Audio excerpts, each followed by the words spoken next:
Pali nkhani zokwana 4 zimene zakudutsani. Nkhani yoyambirira ikhale ya Phedo. Phedo akuti wamangidwa ali ku polisi. Why nkhani yake ndi nkhani yokhudzana ndi sleeping with minors.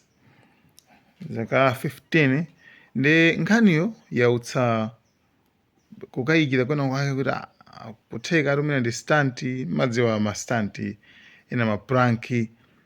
Mastanti ona kuti tingoyerekeza kufuna apanga china chake. Ngati mna apangira anthu osiyanasiyana china Danlu apangapangako zimenezozo. Kungokhala ngati kungobwesa ka issue kena kake achina Tai Green ndi uja wa ku Zambia uja. Okay, kungopanga zinthu zonena kuti zipereka attention. Achina Namadingo anapangako zimenezozo. Kungokhala ngati 10 pini 10 mita ngati chancha basi nkhani yake ngokhala ngati itinga attention kenaka afterwards boom ndikupanga zimene afuna kupangazo.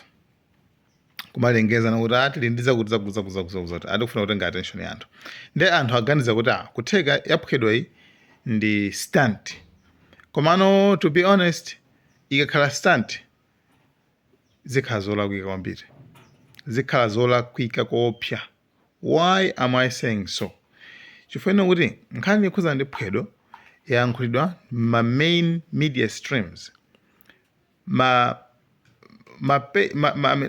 Nyumba zolutsira nkhani zodalirika zimene ifeyo timazidalira. Ife sitimatenga nkhani kupokhapokha. Nkhaniyo iwulutsidwe kuma main media streams. Zodiac, Times, chanchani wapita ukokoko. Koma ngati zitakhala zoti nawonso awo alowa nawo mu stunt imene iyi kuti nawonso akulengeza fa kulengeza kuti atankhwa ndi apolisi yezatere kenako iyayi mwanayo sitikumuonetsa chifukwa zakuti kenako iyayi mwanayo akuti matatu anangoza nziro abwere. Ndi nkhani yonena kuti pena pake ikupereka kuti nkhani koma ndiona kapena nkhani ndi yabodza ndi stunt kapena si stunt. Ndebe tionebe kuti zithe bwanji. Koma ngati ili stunt ndi kuti tinene chilungamo kuti media houses are corrupted. Koma I don't think so. I think nkhani ikhale yoona. I hope kuti nkhani ikhale yoona. Chifukwa kungokhala yabodza ndi kuti sitizidaliraso manyumba olutsira nkhani ma mainstream amene timadalira. Right? Nkhani yoyamba ndi imeneyo. Ndi muli mosemo tione kuti zikhale bwanji. Zikakhala zatsimikizika tibweraso. Ngati sizinatsimikizike basi ndi kuti tiyankhulana. Nkhani number 2. Nkhani ndiyokhudzana ndi malonda a fodya. Fodya ku Malawi mtengo the highest price. Mtengo umene amadandaula alimi uja kuti okay fodya akulimi woti wa quality ya grade 1 that azigulidwa pa $3.20. $3.20. Right? Kwina akonde ndi ma $2 chanchani mena mukudziwa soka leso yonso. The highest price eliminate ali mamadandaula zatele. Chabwino. Ku Zambia atseguliranso msika wa fodya. Ku Zambia lelo 22 April. Should be kutile ndi 22 20. Oh, ndi dzulo 22 April atsegulira msika wa fodya. Guess how much is the highest price umene amagulira pa kg fodya ku Zambia? $5.20. $5.20. Fodya yomweyo ku Malawi the highest price wa fodya $3.20. How? Then panabwera mphekesera poyambe timamva mphekesera sitimazikhulupirira mphekesera kuti guys ndalama za fodya anadya kale. Ena anadya kale ndalama za fodya inali mphekesera chabe.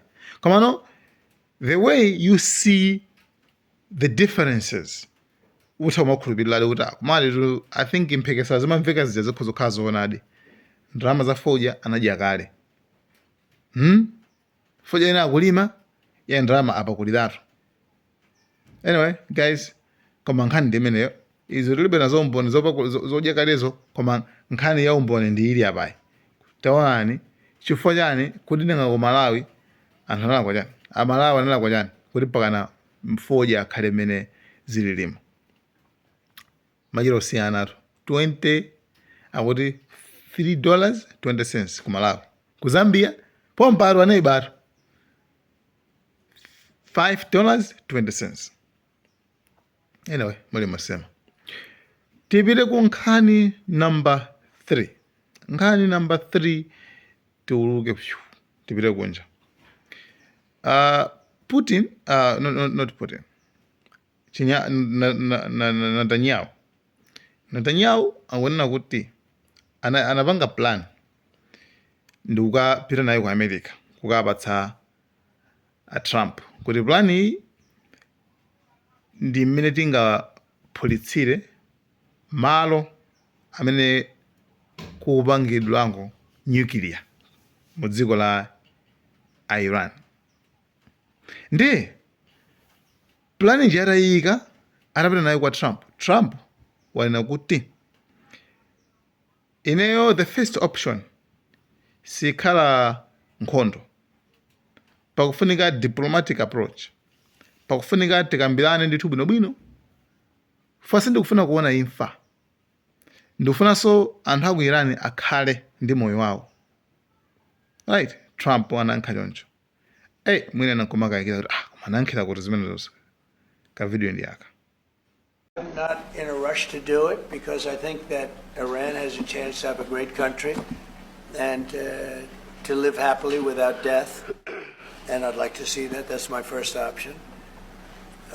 If there's a second option, I think it would be very bad for Iran.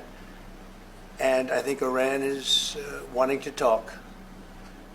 I hope they're wanting to talk. It's going to be very good for them if they do. And I'd like to see Iran thrive in the future, do fantastically well. I know the Iranian people, they're incredible people. Always have been very smart, very energetic, very successful people. And I don't want to do anything that's going to hurt anybody. I really don't. But Iran can't have a nuclear weapon. It's, pretty simple. It's really simple. We're not looking to take their industry. We're not looking to take their land. All we're saying is you can't have a nuclear weapon.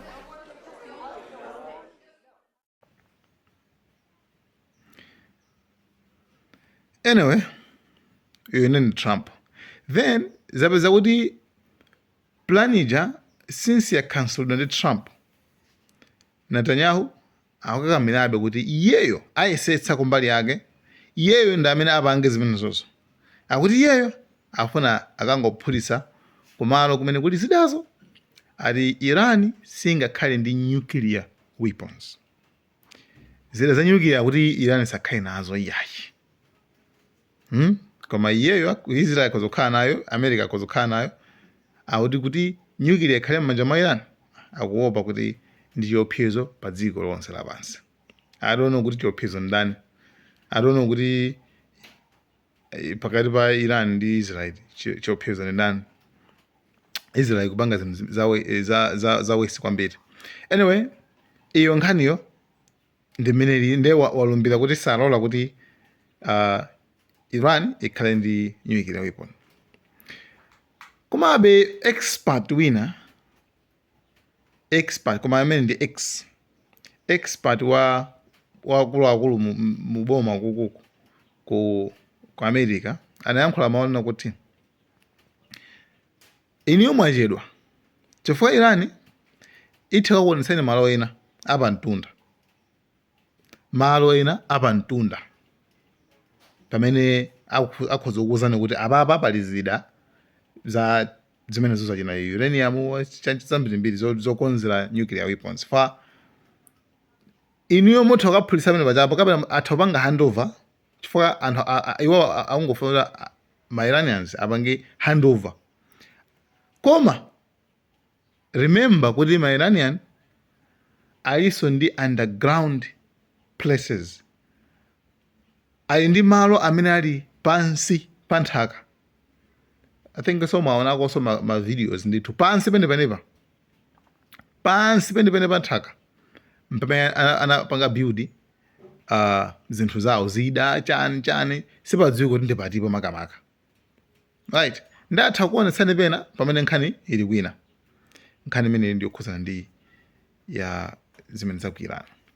Nkhani number 4 imenenso ili yomaliza, tikudziwa kale kuti over ka 20 years kachani ma Americans anapita ku Afghanistan kufuna kukalanda dziko lija, kufuna kuyika democracy imene amayitchana kuti democracy, kuti iwo asiye zimene amapanga lezo za ma Taliban kumene koko.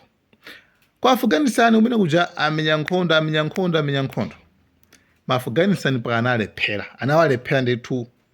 Afghanistan mpaka anatenga dziko pano pakulamani ma Afghanistan ma Taliban tsopano limene chitoti gulu la zigawenga kwanu wakewo ku dziko lanu wakewo si gulu la zigawenga, ndi anthu awo, ndikuti ife ndi ma revolutionist anthu revolution ofuna kuchosa system yawo democracy ayike yawo imene akuyifuna kumtima kwawo. Ndi after kanika panapeza kuti pakana anagonja ma Americans nkuyika mkanena kuti basi asilikali amene ali kumeneko awosa abwerera azibwerera. Koma kumene kuja kunatsala kuzida za ku America, zimagalimoto zimachani zambiri zokwana $7 billion zodula kwambiri, zida zimene za nkhondo zili kuti kumeneko zimagalimoto zicha zamachikasinja zonse zili kumeneko. Ne Trump ananena kuti zinthu zimene zozo ndikuzifuna sopano zibwere kuno tikuzifuna ku America. Ndi wamkulu uko Taliban kumeneko ku Afghanistan kona sendo ati ngaboma wayankha kuna kuti mubwere muzatenga nokha, koma ife sitikupatsana, ife sititumiza zinthu zimenezozo, koma ano chomwe mungadziwese choti ife basi tinatenga since zotsala ku nkhondo. Ndi nkhani zimene zilipo pano ndi zimene zonso. Anyway, ndiye kuti zina zonso tikupasanisoni kanthawi kena kake, koma nkhani 4 zimene mmene kuti muzitsate ndi zimenezo. Guys, thank you so much. Malawian Cameras. Malawian Camera.